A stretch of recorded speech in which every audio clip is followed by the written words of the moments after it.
Okay, so we have this exercise. So we have this situation where they say that we have a game, right? A game that has a number of 7 Meter Würfe gemäß einer Poisson-Verteilung, which means it says that there's Strafstöße, meaning that we have some penalty shots, right? And they are distributed by the Poisson distribution. So let's call the shots S, right? And we know they're Poisson distributed, right? Meaning meaning that the probability of us getting a small s amount of penalty shots is equal to the lambda of s to the power of s minus lambda and then s squared, s factorial, sorry. That's it. And then, yeah. And then also these shots are independent from each other and have a probability to be from p to 0 to 1 to be a goal. And they want us to calculate the distribution of these goals. So we know for a fact that let's say we have 10 shots, right? 10 shots that are distributed by this little thing. That means that if we're given 10 shots, we want to find the probability of us scoring 2 goals, let's say. So that means basically that let's say G is our goals equaling to G, given that we were given S amount of shots, is simply going to be, simply put, the sum, right? Imagine we were given one shot, then we calculate the probability of that. But if we wanted to do the general case, we have to start from S0, right? So the amount of given shots, because we can have 1 shot or 2 shots or 3 shots or 4 shots or infinite amount of shots. That's why we're summing them up, because whenever we have mutually exclusive events, we sum up their probabilities. So in this case, it's going to be something like that, which means we have to, oh well, no, I'm getting totally confused. I'm so sorry. I'm being stupid. It's not about that. Given that we were given S amount of shots and we wanted to score a G amount of goals, this is simply given by the binomial distribution, which can be true or false, which in this case is n over k, which is going to be s over g, right? pk, so s, p, j, 1 minus p, s minus j. That's a binomial distribution.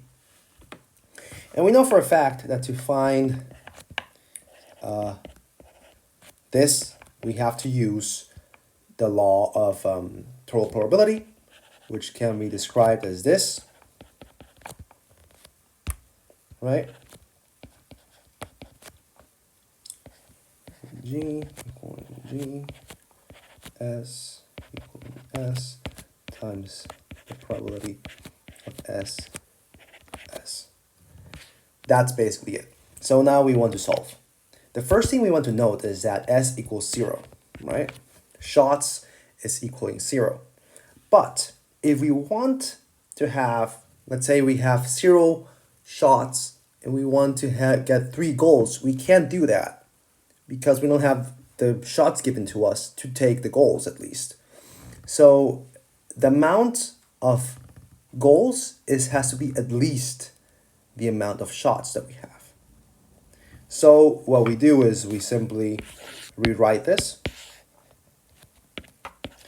and we write here G, right? That's it. So we can continue on with our calculations as so. This is going to be equal to this bad boy over here, and then this bad boy over here, multiply them. Now we do the binomial coefficient in factorial form, which gives us, right, s, and then we're gonna put everything else like so, multiplied by this and this over g factorial s minus g factorial times s factorial. As you can see, we can clear out this s factorial and we call it a day. And then we're going to do a little trick. We're going to focus whenever we have a lot of factorials and we see this type of deal. We can say that j is equal to s minus this. Meaning that if s equals to j, right? If s equal to j, what did we write? Let me just see. Yeah. If s equals to j, then j is equal to 0. Right? That's it. So, in this case, we're going to rewrite. I'll just copy all this, duplicate it, delete this, erase this because we already canceled it, erase that. Now this is going to be j factorial. This is going to be j. S, we want to just remove all the s's possible. So in this case, it's going to be j equals 0. And we want to remove this s. So what we do is saying s is equal to g. No, sorry. So if this is j is equal to s minus g, meaning that s equals to j plus g. So we can say that this is going to be j plus g, simply put. And now we have everything with j's, and we have no s's no more. That's what we want. Now what we do is we clear out the stuff that we do not need. Right, so in this case, it's going to be this guy's. And I think it's g factorial. Yeah.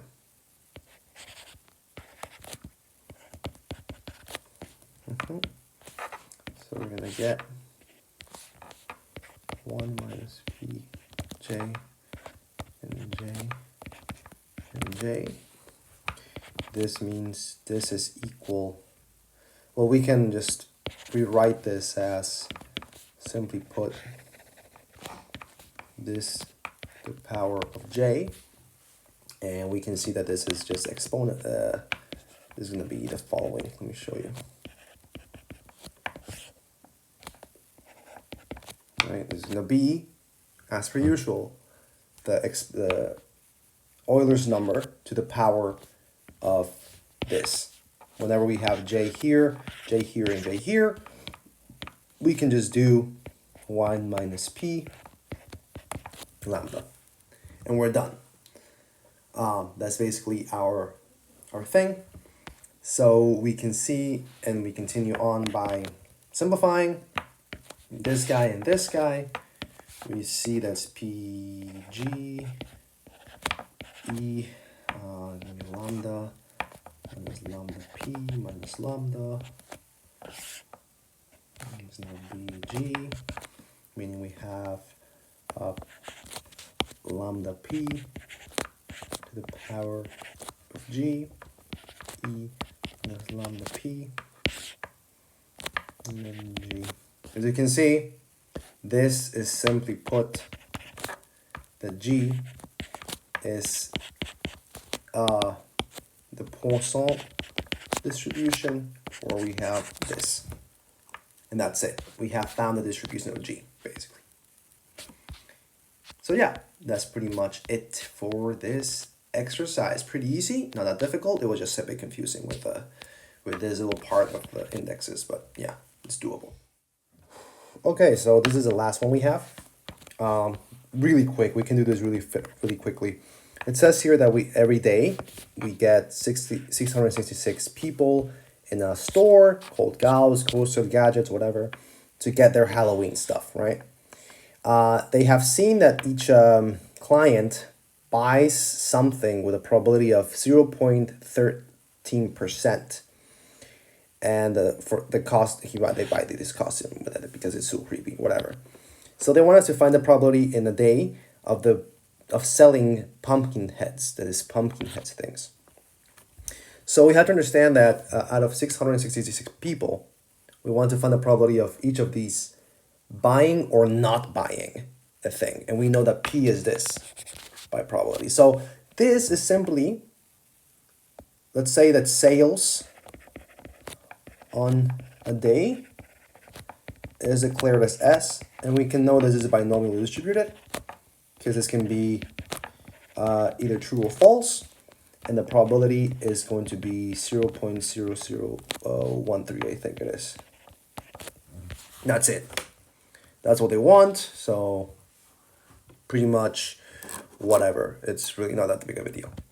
So then they ask us to find, with help of the Poisson approximation, the probability that more than 3 pumpkin heads are sold in a day. So that means that the probability of sales are greater than 3. This can be equal to 1 minus the opposite, right? The probability of sales being greater, lower, or equal to 3.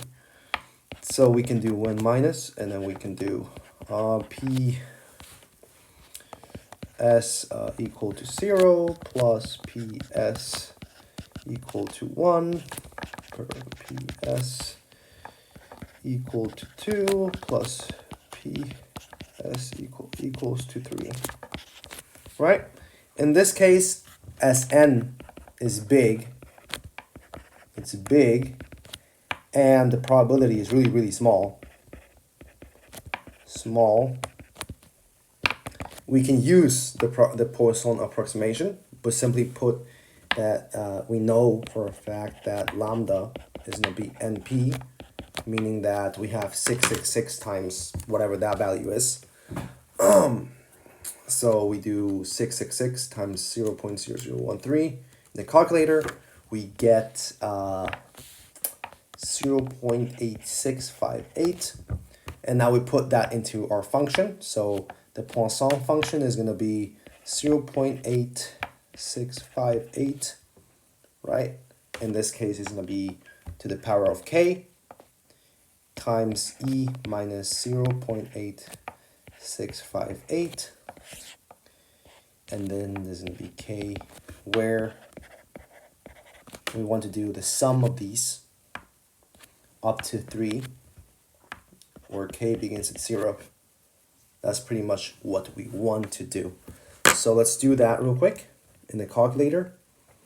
We can do this. So 0, let's do 3.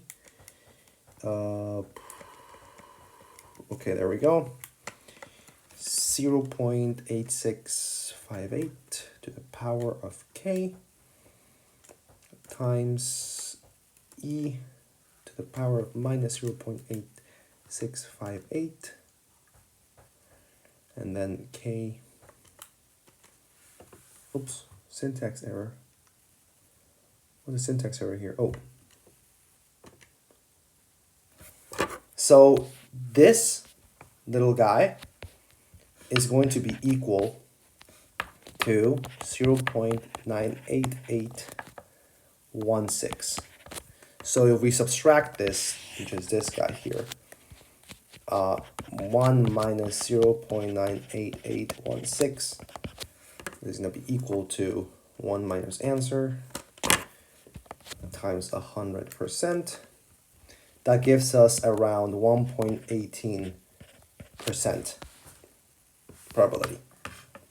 Now we sell something in a day. That's it.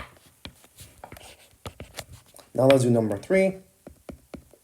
That states that the Fehlerschranke we have to find, which is pretty easy.